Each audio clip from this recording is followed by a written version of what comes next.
السلام علیکم ورحمۃ اللہ۔ ترجمہ تفسیر القرآن الکریم، سبق نمبر 402، سورہ یونس، آیت 31 تا 33، پارہ نمبر 11۔ اعوذ باللہ من الشیطان الرجیم۔ قل من يرزقكم من السماء والأرض أم من يملك السمع والأبصار ومن يخرج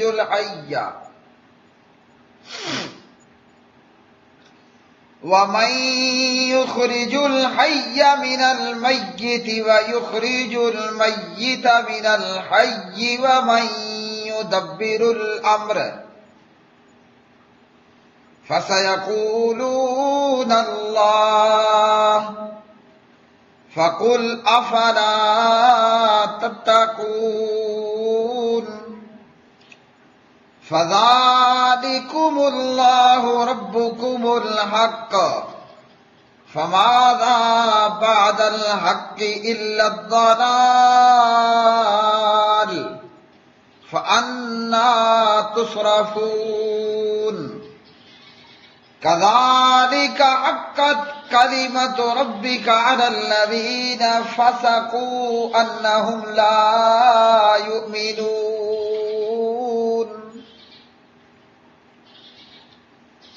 کہہ دیجئے، کون ہے جو تمہیں آسمان اور زمین سے رزق دیتا ہے، یا کون ہے جو کانوں اور آنکھوں کا مالک ہے، اور کون زندہ کو مردہ سے نکالتا ہے اور مردہ کو زندہ سے نکالتا ہے، اور کون ہے جو ہر کام کی تدبیر کرتا ہے؟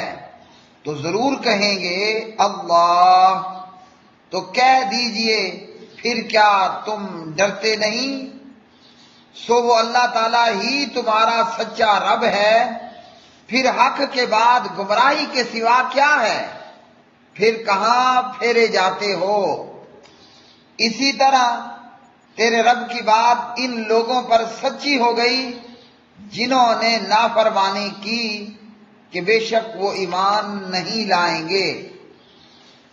قل، کہہ دیجئے، من، کون، یرزقکم، رزق دیتا ہے تمہیں، من السماء، آسمان سے، والارض، اور زمین سے، امن، یا کون ہے وہ جو، یملک، مالک ہو، السمع، کانوں کا، والابصار، اور آنکھوں کا، ومن، اور کون ہے وہ جو، یخرج، نکالتا ہے، الحی، زندہ کو، من المیت، مردہ سے، ویخرج، اور نکالتا ہے، المیت، مردہ کو، من الحی، زندہ سے، ومن، اور کون ہے وہ جو، یدبر، تدبیر کرتا ہے، الامر، تمام کاموں کی، فسیقولون، تو ضرور وہ کہیں گے اللہ، اللہ تعالیٰ ہے۔ فقل، تو کہہ دیجئے، افلا تتقون، کیا پھر نہیں تم ڈرتے، یعنی اللہ تعالیٰ کا خوف نہیں کرتے؟ فذالکم، چنانچہ یہی ہے، اللہ، اللہ تعالیٰ، ربکم، تمہارا رب، الحق، سچا، فماذا، پھر کیا ہے، بعد الحق، حق کے بعد، الا، سوائے، الضلال، گمراہی کے، فانا، بالآخر کہاں، تصرفون، تم پھیرے جاتے ہو، کذالک، اسی طرح، حقت، ثابت ہو گیا، کلمۃ، کلمہ، ربی کا، آپ کے رب کا، علی الذین، ان لوگوں پر جنہوں نے، فاسقوا، نافرمانی کی، انہم، کہ بے شک وہ، لا یؤمنون، نہیں ایمان لائیں گے۔ پیارے بھائیوں اور میری بہنوں،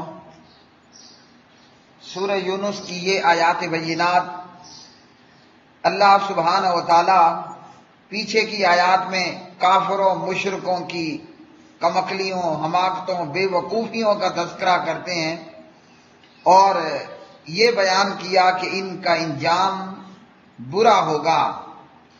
اب یہاں اللہ سبحانہ و تعالیٰ نے نبی علیہ الصلوۃ والسلام سے کہا کہ ان سے یہ ذرا پوچھئے نا کہ رزق دینے والا کون ہے، پانی برسانے والا کون ہے، کانوں آنکھوں کا مالک کون ہے، زندہ کو مردہ سے، مردہ کو زندہ سے نکالنے والا کون ہے، یہ سارے کام کون کرتا ہے؟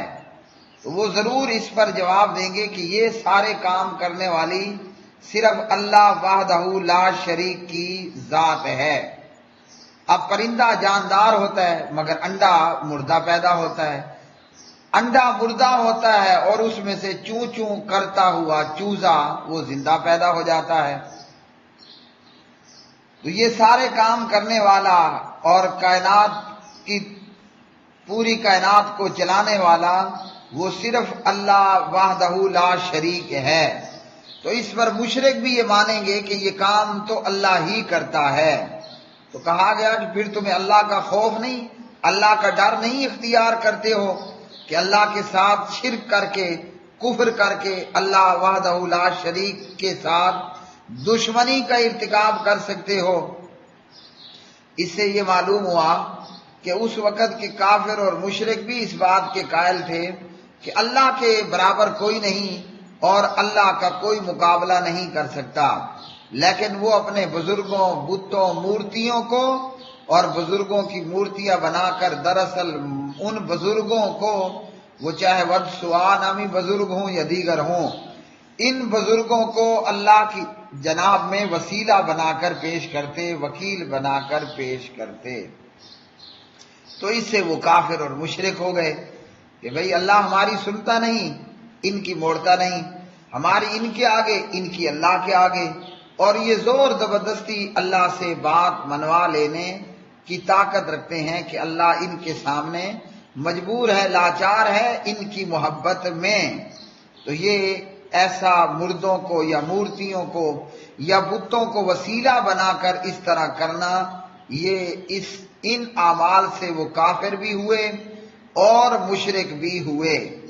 تو جو آج بھی بتوں کو یا مردوں کو یا قبروں کو یا دفن شدوں کو وسیلہ بنا کر پیش کرتے ہیں اور اس طرح کے اعمال کرتے ہیں، تو وہ بھی شرک اکبر کے مرتکب ہیں۔ پھر فرمایا اللہ سبحانہ و تعالیٰ نے کہ یہی تمہارا سچا رب ہے۔ جب یہ سارے کام کرنے والا اللہ ہے تو عبادت کے لائق بھی وہی ہے، اور عبادت ایسی عبادت کہ اس عبادت میں نہ الوہیت میں، نہ ربوبیت میں، نہ اسماء و صفات میں اللہ کے ساتھ کسی کو سانجھی اور شریک نہیں بنانا۔ اور فرمایا کہ حق کے بعد صرف گمراہی ہی ہوتی ہے، یہ نہیں کہ حق کے بعد پھر حق ہو، حق کے بعد صرف گمراہی ہے، ایک حق ہے اور اس کے مقابلے میں گمراہی ہے۔ تو پتہ چلا کہ جو جہاں لگا ہے اسے لگا رہنے دو، یہ جملے ٹھیک نہیں ہیں۔ جو حق پہ لگا ہے اسے حق پہ لگا رہنے دو، جو باطل پہ ہے، کفر پہ ہے، شرک پہ ہے اور جو قرآن و حدیث سے ہٹ کر ہے اسے وہاں نہیں لگے رہنے دینا، بلکہ اسے وہاں سے اکھاڑ کے، اسے وہاں سے ہٹا کر کتاب و سنت پر لگانا ہے۔ اور حق ایک ہی ہوتا ہے۔ اب بعض لوگوں نے کہا کہ حنفی بھی حق، شافعی بھی حق، مالکی بھی حق، حنبلی بھی حق، جعفری بھی حق، چشتی بھی حق، سور وردی بھی حق، بغیر وردی بھی حق۔ تو ایسا نہیں ہے، حق صرف ایک ہی ہے، حق کے بعد جو ہے وہ گمراہی ہے، ایک حق ہے، ایک ہدایت ہے اور اس کے مقابلے میں گمراہی ہے۔ اگر یہ کہیں کہ سب کے سب حق پر ہیں تو یہ بات پھر درست نہیں ہے۔ مثلا فقہ حنفی کی عبارتوں میں یہ ہے کہ انگور یا کھجور کی بنائی ہوئی شراب حرام ہے، انگور یا کھجور کی بنائی ہوئی جو شراب ہے وہ حرام ہے۔ اور ایک اور نے کہا کہ ہر نشہ آور چیز حرام ہے۔ اب یہ دونوں باتیں حق نہیں کہ ہر نشہ آور چیز حرام ہے اور یہ کہنا کہ صرف انگور یا کھجور کی بنائی ہوئی شراب حرام باقی حلال، تو اب اس میں یہ دونوں حق نہیں ہیں۔ حق صرف یہی ہے کہ ہر نشہ آور چیز حرام ہے اپنی تھوڑی مقدار کے ساتھ بھی اور زیادہ مقدار کے ساتھ بھی۔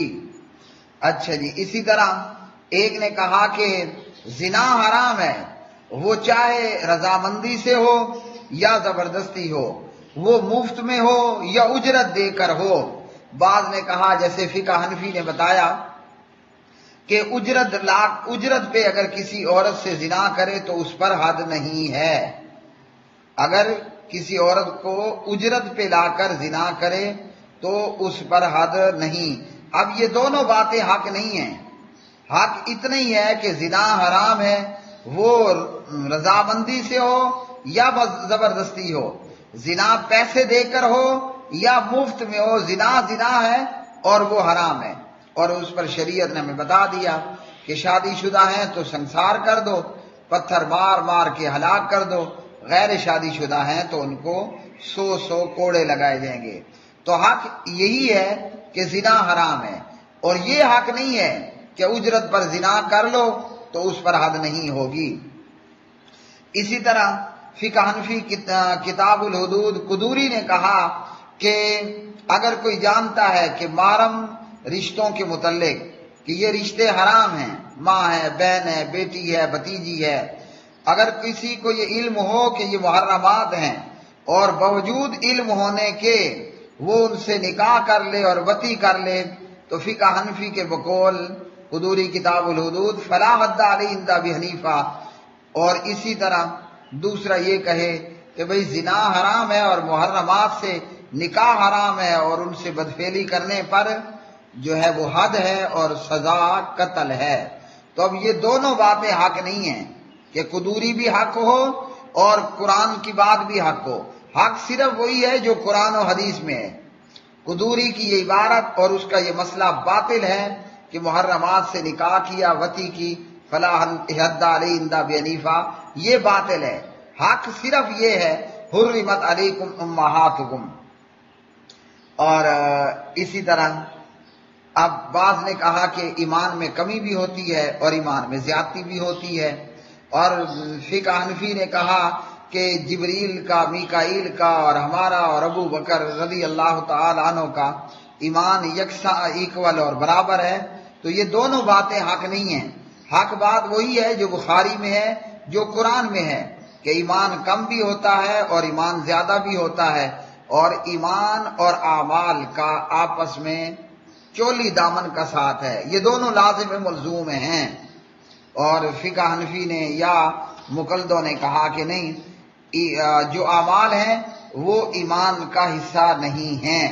تو اس میں دو باتیں حق نہیں ہیں، حق وہی ہے جو صحیح بخاری کی احادیث میں ہے، جو نبی علیہ الصلوۃ والسلام نے بتا دیا، جو اس کے خلاف ہے وہ باطل ہے، وہ حق نہیں ہے۔ پھر فرمایا اللہ رب العالمین نے تیرے پروردگار کی بات بے ایمانوں پر ثابت ہو گئی، نافرمانوں پر ثابت ہو گئی۔